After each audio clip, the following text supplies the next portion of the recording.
I don't take solo night calls anymore. On paper, I'm still a ranger with the state's parks department. My badge says senior ranger. My contract says backcountry specialist. But after what happened last October, I started volunteering for every maintenance shift that keeps me within sight of a road and a crowd. There's an incident report for it. It's in a binder behind the front desk, third shelf down, page for October 19th. And if you'd flip to it, this is what you would see. Ranger Carson Hale responded to an overdue hiker call from the Cottonwood Wash trailhead. Returned at 0712 hours. Report of possible animal activity. Ongoing missing persons case. You see, that's the neat version. The version for supervisors and lawyers and anyone who needs closure that fits on a line. Everything else I'm putting here is because I can't sleep when it's quiet anymore. That day started like every other shoulder season Thursday. I was at the station doing the usual nonsense, answering the same questions about whether we have bears. Yes. Whether we have wolves. No. And whether their dog can be off-leash. Also no, and I don't care how friendly he is. I filled out a maintenance request for the busted faucet by the campground, dug through the lost and found for a kid's left sandal, and tried not to think too hard about how much of my job is being an underpaid hall monitor with a radio. We're a small park wedged between national forest and reservation land, a chunk of canyons and pinyon, dry creek beds and sandstone ledges. You drive east from town, past the Family Dollar and the last Circle K, hit the brown sign for Cottonwood Wash State Park, and then it's 7 more miles on a 2-lane that turns to washboard dirt if you miss the turn. October's our almost quiet month. Cool days, cold nights, tourists thinning out but not completely gone. Enough people to keep the lights on, not enough to justify overtime. Around 6:30 p.m., I just poured the last of the coffee from the station pot into my dented stainless thermos. It was already lukewarm and tasted like metal and burnt beans, but I'm not picky. I screwed the lid on, told myself I'd reheat it later, and we both know I wasn't going to. I was halfway through the shift change checklist when dispatch crackled over the base station. Unit 3 still at the station? I thumbed at my handheld. Yeah, go ahead. Got a call from County Sheriff.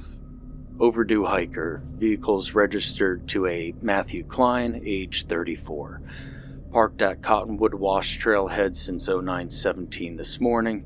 There's no contact. Girlfriend called it in about 20 minutes ago. I glanced at the wall clock. 1942. Outside the office window, the sky was stripped of dull purple over the ridge, the sun already gone. Morales, night shift, was still tied up on a poaching complaint up in the north sector. She told me over the radio an hour earlier she was knee-deep in camoed idiots and shell casings. All right, I said. I'll check the lot and see if he signed in. Maybe he just took the loop slow. You sure? Dispatch sounded tired, but concerned. You'd be solo out there, 3. It's just a quick sweep to the first marker, I said. I won't go stupid deep. The lie came out easy. It always does when you tell yourself you're just checking. Now I keep my pack under the desk, half out of habit and half because if I put it away somewhere proper, I'll forget something. First aid kit, trauma shears, SAM splint, extra water, tarp, a coil of paracord I always call a bowline when I show the junior ranger kids. Even though it's not. I know it's not. My brain grabs the wrong knot every single time I've got an audience. I slung the pack over one shoulder and grabbed the SAR radio and a printed map from the rack, even though I could draw the trails from memory, and sign myself out on the board. Carson, Cottonwood Wash, overdue hiker, 1950. The drive out there felt longer than usual. Headlights carved through sage and rabbit brush, catching the odd jackrabbit frozen in the beam before it bolted. The pavement gave up about 4 miles out. The truck bounced as tires hit hard-packed washboard. I passed the old CCC bathhouse ruins on the left, crumbling line of stone, and a rusted interpretive sign. I always think it's WPA work until I kneel down and see the nail-stamped 1937 CCC, and remember I've had that exact thought before. Nobody else was out here. No other vehicles. No porch lights on the distant ranch houses, no campfire glow, just the road and the dark shape of mesas hemming it in. The handheld rode on the passenger seat by my thermos, volume low, dispatch chatter a tinny murmur. The coffee had gone from lukewarm to cold. I took a swallow anyway out of habit, and I grimaced. I pulled into the Cottonwood Wash Trailhead lot at 2003.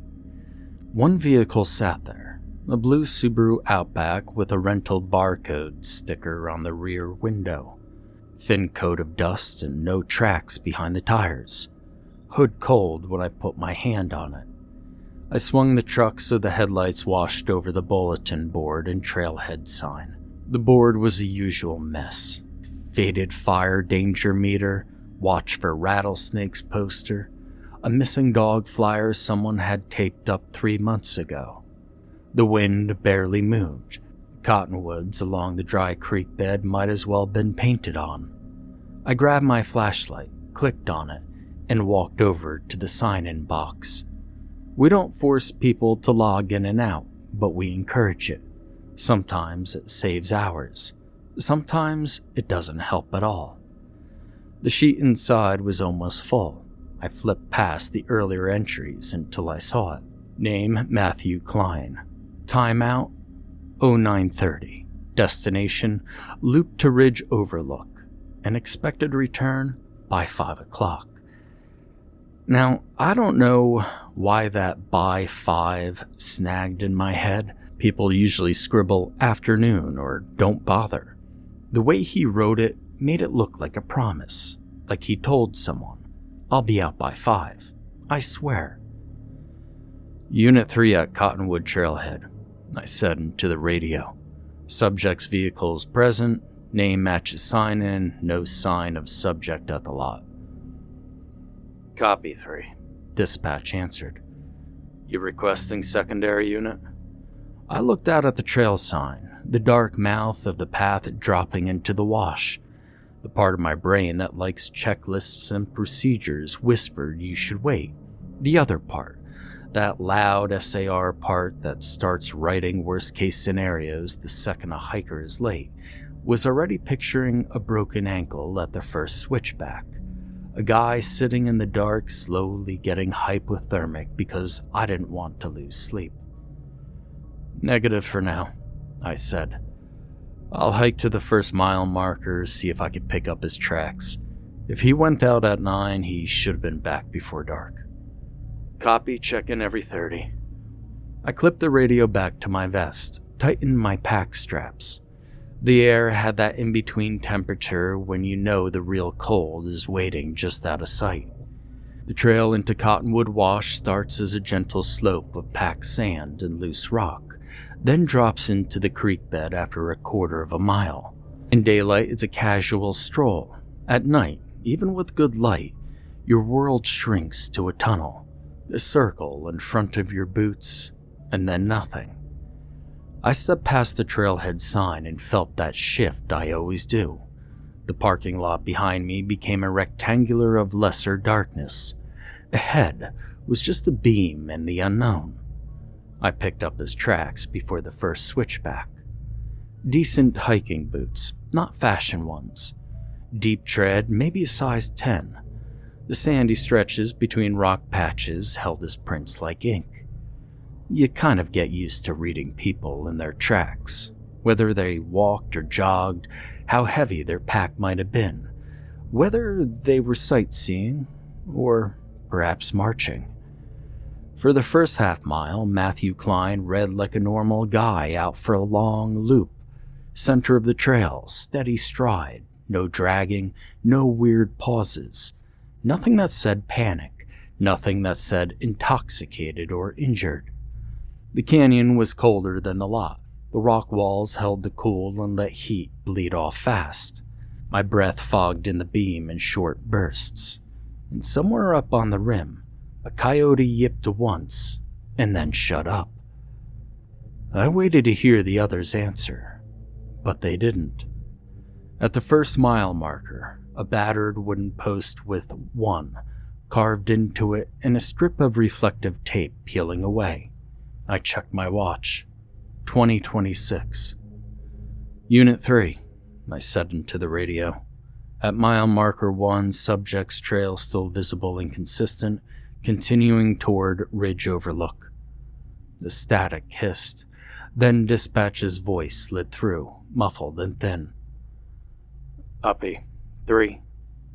Signal's getting spotty. Check in at ridge. Say again? I turned up the volume. More static, and for a second, I heard my own voice loop back at me, tinny and warped. Ridge. You see, that happens sometimes in the canyons too. Radios bouncing off rock faces, catching their own echo. I told myself that's all it was. Thumbed the side of the radio like that would make a difference, and I kept going. Half a mile past the marker, the story in the dirt changed.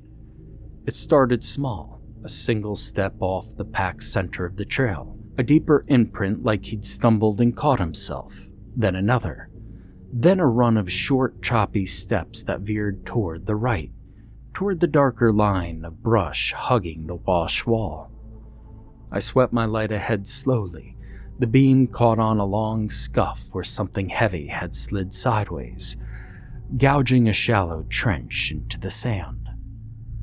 Matthew's boot print overlapped the end of it, toes dug in like he'd pushed hard.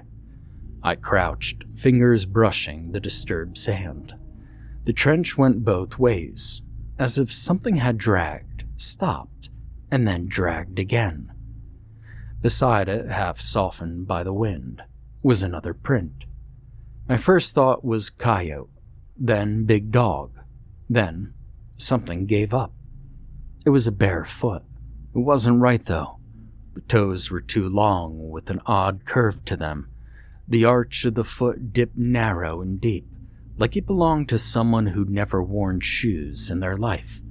But the heel print was wrong too, set in a way that didn't match the weight distribution I'm used to seeing. The deepest point wasn't at the ball or the heel, but along the outer edge, as if whoever it belonged to rolled their weight there. I felt my stomach tighten. People hike barefoot. I've seen older locals do it, and I've seen social media idiots do it so that they could say that they did. But you don't see bare human feet out here at 11 p.m. in October. My light found a second bare footprint farther along, cutting across the trail at an angle.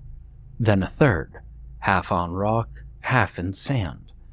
They moved with a strange, loping stride, parallel to Matthew's for a while, then angling closer. I swallowed.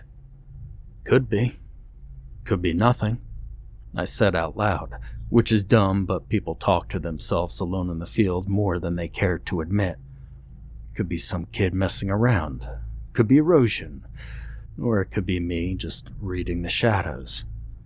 The wind at my back shifted. For a second, and just a second, it brought a smell with it that didn't belong out here. Sour and coppery and hot, like a butcher's shop that hadn't been cleaned right. Then it was gone. The hair on my arms rose under my sleeves. I swept my light around. Canyon walls, brush, the path behind me. Nothing but rock and dirt. Matthew? I called out, voice louder than before. Ranger service. If you could hear me, yell or bang on something. My words traveled up and down, bounced back thinner, shredded by distance. No other sound answered. I followed the tracks. They left the main trail at a break in the rock wall I've walked past 100 times without thinking. The wash narrows there, and there's a slope of loose rock leading up to a gap between two big sandstone blocks. You could see it on the topo map as a little side drainage, but nobody puts it on the brochures. Matthew's boots had climbed it in a hurry, slips, slides, toe digs like he was scrambling. The bare footprints followed with a steadier, almost lazy step, which toes splayed in the gravel like they were gripping. And protocol says, don't leave the marked trail on a solo night search unless there's imminent danger. That sentence was in the back of my head. So was the DA's voice from a training video about unnecessary exposure to risk. But walking away when the tracks clearly went up that slope would mean if he was laying broken 20 yards beyond it, I'd chosen my own safety over his life. Try clocking out with that on your chest. And so I went in. The scree rolled under my boots with every step, tiny rock falls rattling down slope. Dust got into my teeth, and I kept my light low, checking each place I planned to put my weight. At the top, the gap funneled into a narrow side canyon I'd only ever glanced at in daylight, a vertical slit of shadow between red walls, choked with scrub oak, fallen branches, and old flood debris. At night, it felt different. Wrong is the only word that fits. The air changed as soon as I stepped through. The faint breeze from the main wash died. The temperature dropped a couple of degrees. Even the starlight thinned out. The walls leaned over just enough to box it in. Matthew's boots and the rare prints ran nearly side by side now, sometimes overlapping. Here and there, small darker spots dotted the sand. I knew what they were before I reached down and touched one with a gloved fingertip. You see, blood almost looks black in flashlight beams. "Matthew?" I yelled again. My throat was tighter this time. "If you're hurt, shout. I'm here to help you." Something answered me. Not words, well, not quite. You see, it rose up from somewhere ahead and above. A thin keening that sounded like it had been fed through too many speakers in a row and came out damaged. It wasn't a coyote, it wasn't the wind. It had the cadence of a sob, but none of the shape. It bounced off the canyon walls and came back in fragments. And my skin crawled. I told myself it could be the wind tearing past a crack in the rock. Could be an injured animal. Could be anything besides the thing my brain was edging toward. But my body didn't care what label I put on it. My feet were already moving toward the sound. Now, I don't know how far that side canyon goes in daylight. At night, distance just stops meaning anything. My watch said I walked another 10 minutes. My lungs and legs said 30. Around a bend, the walls peeled back into a bowl-shaped clearing, maybe 30 yards across. The floor was a mess of scrub, deadfall, and old flood lines. In the center, half collapsed and furred with lichen, was a ring of stone. It wasn't one of our fire rings. Too big, too tall, too deliberate. Knee to chest high slabs of rock, set in a near perfect circle, all leaning inward just a little, like they'd been shoved and decided not to fall after all. Some had shallow marks carved into them, so worn you couldn't tell if they ever meant anything. I stopped at the edge of it, pulse thudding in my throat. My light picked up a bright slash of color against one upright stone, and for a second, my brain said trash. But then it clicked. A torn scrap of neon orange fabric. High-vis nylon, the kind that every REI mannequin wears in October. It was stuck to the rough rock with something dried and dark. The edges of it were ragged, as if it had been chewed or shredded by hand. Near it, at the base of the stone, the sand showed a wide smear, as if something heavy had been dragged and pivoted there. Matthew's boot prints walked up to that spot and ended. The strange bear prints didn't. They were everywhere, in the dust, on the flat stones, circling the ring, doubling back over themselves. Some were deeper. The toes clawed in like whatever had made them had pushed hard, maybe to leap. That broken keening sound rose again, and this time it came from above me. I tilted my head back, lifting the light. Now at first, my brain tried to make it a tree branch, a human shadow, hell, anything.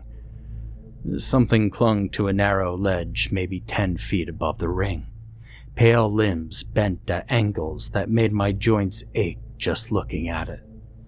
It was pressed flat to the rock in a way that didn't seem like it should be possible. My beam slid over it once, twice, before the details assembled into the idea of a body. Its head turned before the rest of it did, jerking around quick, and then stopping too suddenly. The eyes caught my light and reflected it back, flat and bright, like marbles. It wore part of a jacket, neon orange, ripped almost in half down the center. One sleeve hung empty and shredded. The torso under it was narrow, too narrow. You see, ribs showed under his skin that looked too tight, but in other places the skin bunched and folded, like it had extra it didn't know what to do with. But that face? Let me tell you about that face, because I still can't quite hold the face in my head. When I try, I get pieces of it. There was a jaw, eye sockets, cheekbones, but everything about it was just a little off, like someone had assembled a face from memory and gotten the spacing wrong. The nose sat too high. One eye socket was wider than the other. The mouth sloped, higher on one side and lower on the other, as if whoever had cut it hadn't drawn the line straight. But its lips moved. That thin, wrong sobbing noise came out, but the mouth barely opened. The sound didn't match the shape. And for a few seconds, we just stared at each other, my light pinning it on the ledge, it staring back with its head tilted at the same angle as mine. And then it let go. It dropped straight down into the stone circle. No scramble, no preparing for impact. It just released and hit in a crouch. I waited for the thump or gravel scattering, but there was nothing. Or if there was a sound, I didn't hear it through the thudding in my ears. Up close, the smell hit me like a wall. Wet fur, copper, and something else. Old earth, perhaps. The way a cellar smells when it's been shut up for too long. And I don't remember deciding to unclasp my holster, but suddenly my handgun was in my hand, my fingers slick on the grip. Training says you back away slowly and keep your weapon up, keep your voice calm. You don't talk to unknown animals like they're people. But I heard myself say, Matthew? Anyway. The thing's head twitched to the side. The movement was sharp, like someone had cut a frame out of its animation. Its eyes flicked down to the gun and then back to my face. Its mouth worked. The sound coming out changed, like a less broken sob or more like someone trying to push air through a throat that wasn't built right. Ma? The word came out crushed and stretched, like someone had taken a recording and pulled the waveform. The T was barely there. The vowel dragged too long. It sounded like someone trying to talk underwater. I can help you, I heard myself stammer. My voice sounded like it belonged to someone else. Just stay where you are. I took a step back, and it took one forward. The bare feet left clean prints in the dust between the stones. Up close, the skin there looked wrong too. Too thin and shiny in some spots, thick and almost scaly in others. On one ankle there was a faint line, a seam where the texture changed abruptly from something smooth and human to something rougher, like an animal hide. My flashlight beam shook. The stones cast hard-edged shadows over its body, hiding pieces of it and then showing them again in a stuttering rhythm as I tried to keep the light steady. But somewhere behind me, far out into the main wash, the wind started up again. It slid around the corner of the canyon and out over the bowl, cold and thin on the sweat at the back of my neck. "Stop," I said, raising the gun. "Don't you come any closer. I'm not kidding." The thing's jaw flexed, its lips peeled back a fraction too far, exposing teeth that were mostly the right shape and size, but just sat a little off. One turned, one slightly higher than the rest. The skin at the corners of its mouth tore as it stretched, hairline cracks opening and leaking something dark that wasn't the bright, fresh red I expected. The keening cut off. The silence that dropped in its place was heavy in a way air shouldn't be.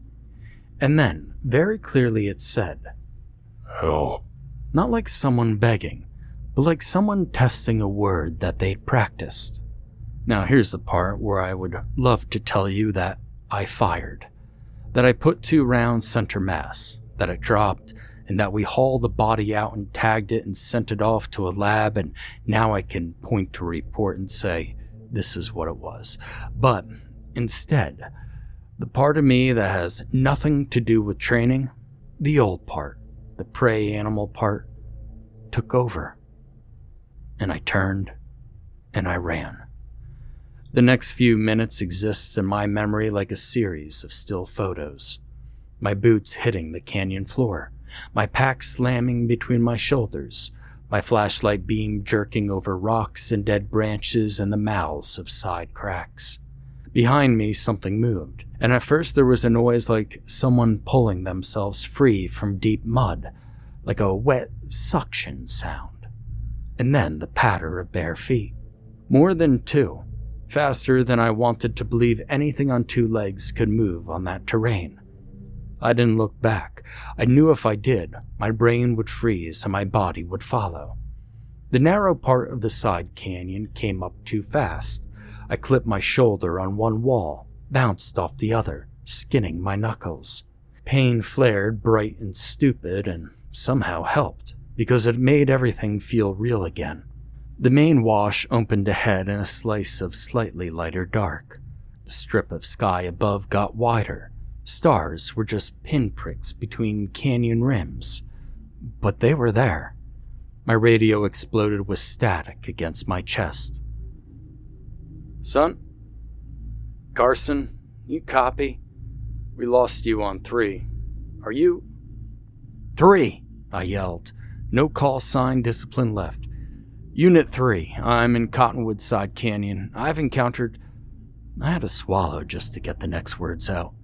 "I encountered something. Possible subject, unknown animal. I'm retreating, requesting immediate—" Static followed the rest. The radio screeched into my ear. For a second, under the noise, I heard another voice. My own, or something mimicking it, repeat unknown back at me. Stretched and warped. Behind me, closer than I wanted to know, that broken voice called out, "Help. Help. Car." It said my name like it was chewing it.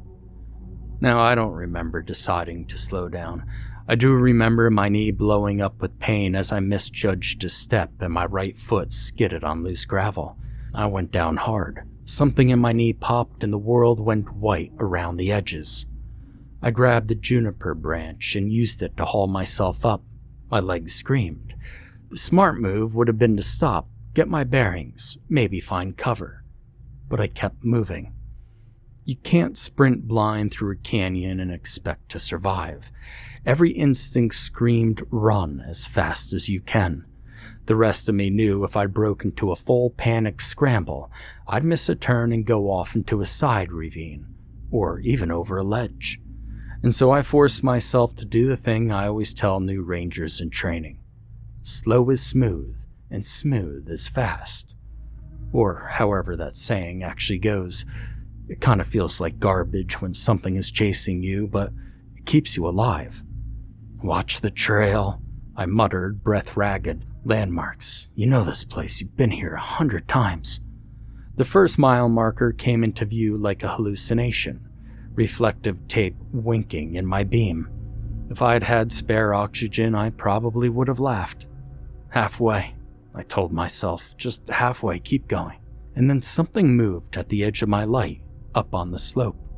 I swung the beam toward it, and for a second, I thought the juniper trunks were playing tricks on me. Then it stepped out from behind me. It stood on the slope above the trail, maybe 20 yards away. The torn orange of the jacket glowed faintly against his chest.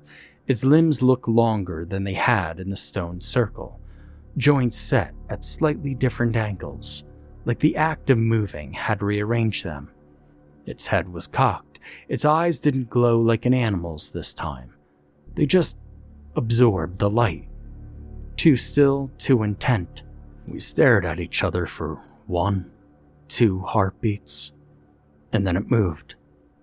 Not toward me, but parallel.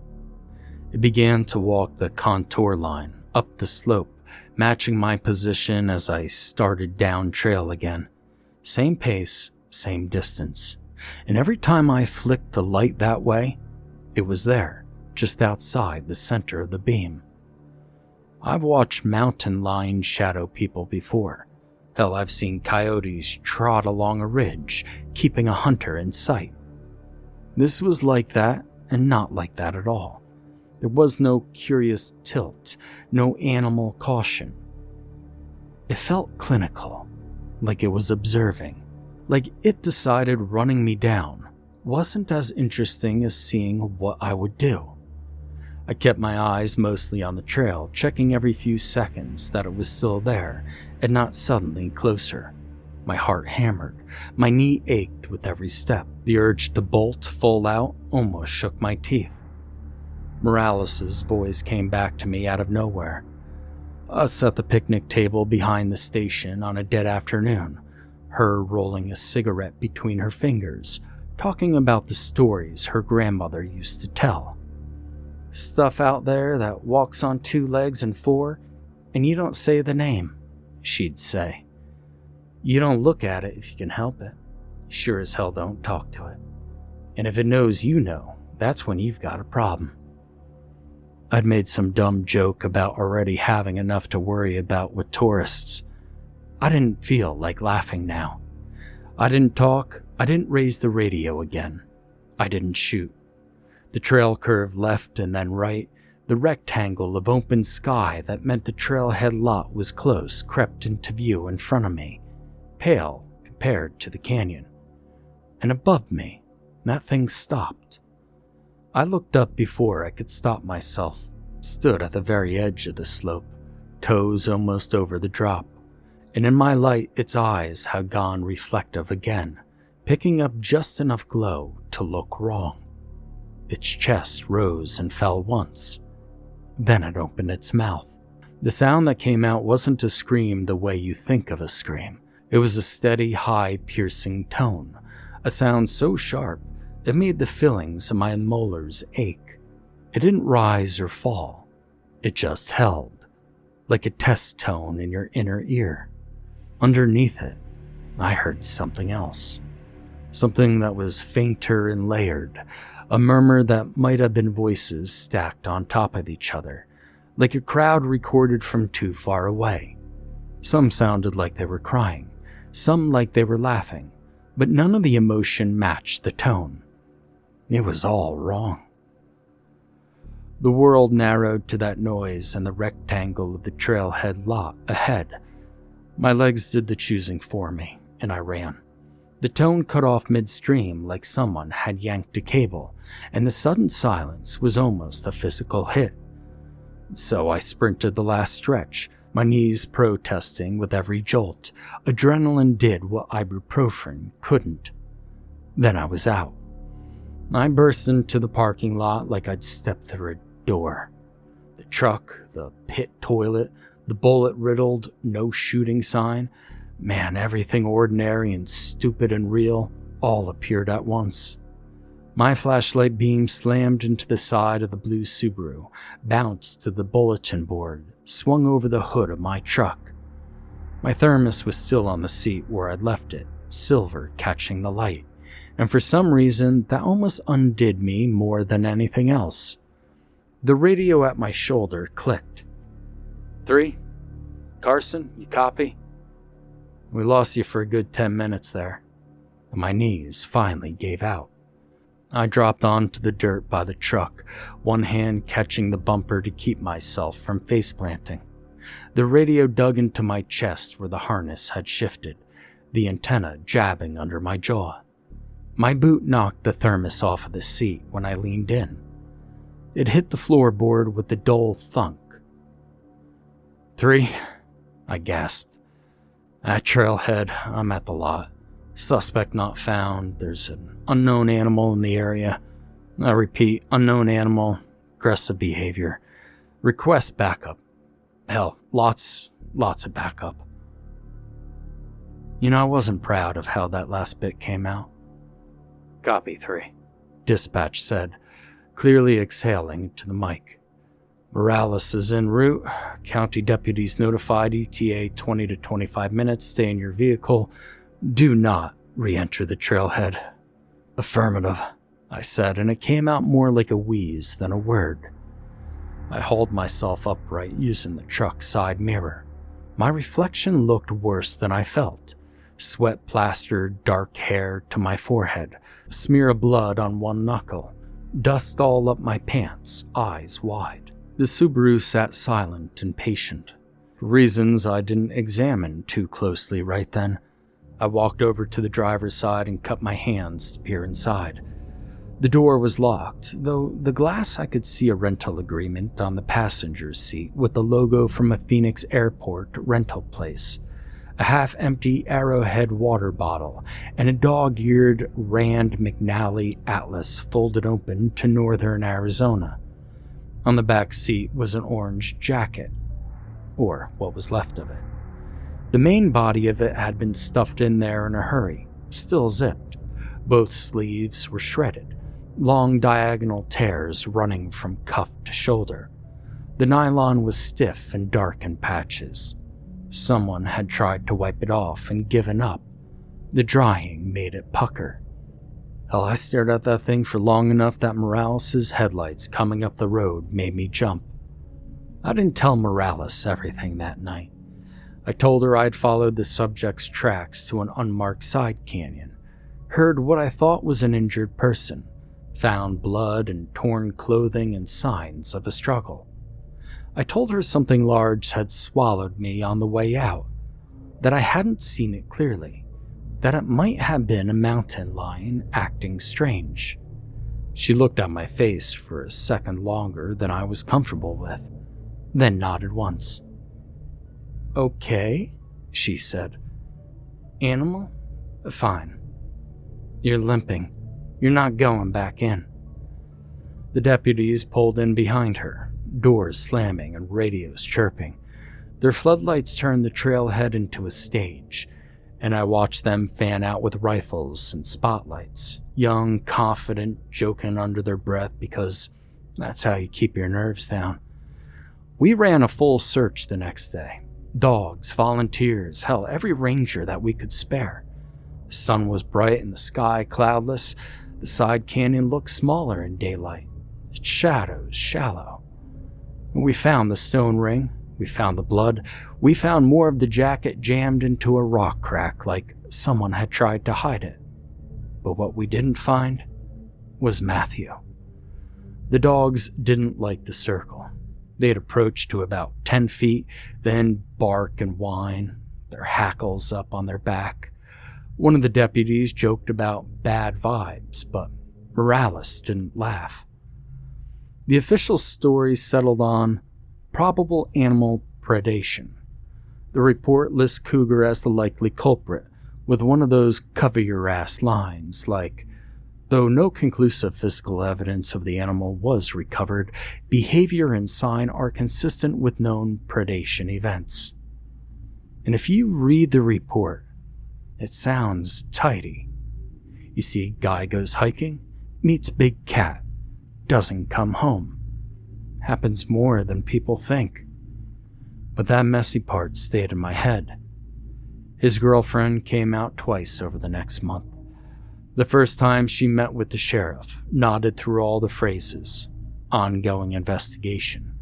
Low probability. We will keep you updated. The second time, she drove out alone in a dusty Corolla and stood at the trailhead for a long time, just looking at the sign. I was coming off a patrol and didn't want to bother her. She came over to me instead. "Were you the ranger on call?" she asked. "Yeah," I said. "Name's Carson." She shook my hand, gripped tight, like it was the only thing keeping her upright. "Matt's, well, he likes to push things," she said, staring at the bulletin board. "Always has, but he's not stupid. He told me he'd be out before dark. Texted me from the lot." "He signed out by 5, I said, then wished I hadn't because it sounded pretty out loud. She nodded once, like that hurt. "That's him. Little promises." She pulled something from her bag. A scrap of paper, folded small and pinned to the corner of the corkboard with a thumbtack she'd brought. Her hands were shaking. Later, after she drove off, I went to see what it said. 3 words, in uneven handwriting. "It spared me, understand?" ? Now, for a second, my brain just shrugged. Then it sorted through its filing cabinet and pulled out a memory from months before. A different call, different landscape. Central Idaho, smell melt below a slide path. We found a man standing in water up to his waist. His lips were almost blue. Pants shredded, no boots. He refused food, refused to give a name. Just stared at the tent wall and repeated the same line over and over. "It spared me. It spared me. It spared me." He might have added something else, but I can't remember the exact order now. Shock scrambles people. Either way, that phrase stuck. I chalked it up to hypothermia. People say weird things when they're that cold. And now, staring at that note with the tack barely holding it, my skin crawled. I didn't tell her any of that. What was I going to do? Say, "Oh, hey, your boyfriend and some half-frozen stranger might have met the same thing. Congratulations?" I took the note down 2 weeks later when it started to curl and bleed ink from the weather. I put it in my desk drawer, and it's still there. Sometimes I knock my thermos against that drawer by accident in the mornings, and the sound makes my shoulders tense before I remember why. Oh, and there's one more part I haven't told anyone. About a week after we officially called the search and shifted the documentation over to recovery unlikely, I went back to Cottonwood Wash on a day off. Middle of the day, blue skies, no clouds, temperature in the high 60s. Nothing creepy about it on paper. I didn't sign in on the sheet. I know, practice what you preach. I told myself if anyone asked, I'd say I forgot. I walked the main trail with just my day pack, no radio. My knee ached halfway to the mile marker, a deep dull throb that still flares when the weather changes. Told myself that's why I was breathing harder, not the nerves. When I reached the point where Matthew's prints had left the trail, I stopped. The side canyon entrance looked smaller in daylight, just another scruffy cut in the rock, choked with scrub oak and old flood trash. And if you didn't know, you'd walk right past it forever. I didn't go in. I stood at the mouth of it and listened. At first, there was nothing, just wind moving through the main wash, a couple of scrub jays arguing up canyon, my heart ticking into my ears. And then, from somewhere deeper in, far enough that it couldn't be an echo from the main trail, I heard a sound that I'd been waiting for without admitting it. A thin, strangled call. Help. Almost clear this time. The consonants hit in all the right places. The vowel didn't drag as much. It didn't sound like begging. It sounded like someone practicing a word until they liked how it felt. I left. I didn't run, but it was a close thing. People online love to argue about labels. Skinwalker, Wendigo, Crawler, Fleshgate, whatever the latest YouTube channel calls it. They want a name so they can categorize it. Put it in a box with lore and rules and bullet points. You're probably wondering what I think it is. I'm not Navajo. I don't grow up with those stories in a way I have the right to explain them. Morales did. I've seen her face tighten when tourists throw the S word around like it's a mascot. I won't call it that. See, that's not my word. I'll tell you what I know. I've worked around mountain lions, black bears, feral hogs. I've seen what coyotes do to calves. I know the difference between an animal hunting because it's hungry and something toying with you. And what watched me in that canyon wasn't just thinking about eating. It was studying. It moved like it was still figuring out how to wear what it was wearing, like it had put on a skin, maybe more than one. And the seams didn't quite match.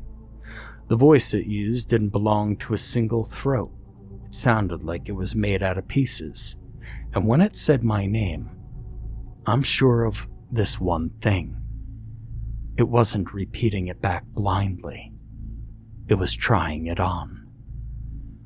These days, when an overdue hiker call comes in near dusk and dispatch says Cottonwood and Trailhead in the same sentence, I suddenly remember paperwork I've been putting off, or a training module I had promised to finish, or my knee starts acting up. The younger rangers roll their eyes. They tell me I'm getting soft. Morales just gives me a look like she's not sure if she wants to know why. On the nights I can't duck it and I find myself driving past the Cottonwood Wash State Park sign, past the CCC ruins, past the bulletin board with fresh stack of sign-in sheets, I keep my eyes on the road. I don't look at the gap in the rock wall where the side canyon starts. I don't glance at the slope where something once walked parallel to me, matching my pace. And when the radio crackles in that stretch, picking up half a word or my own voice delayed and warbling, I turn the volume up just enough to drown out anything else that might be trying to learn how to say my name.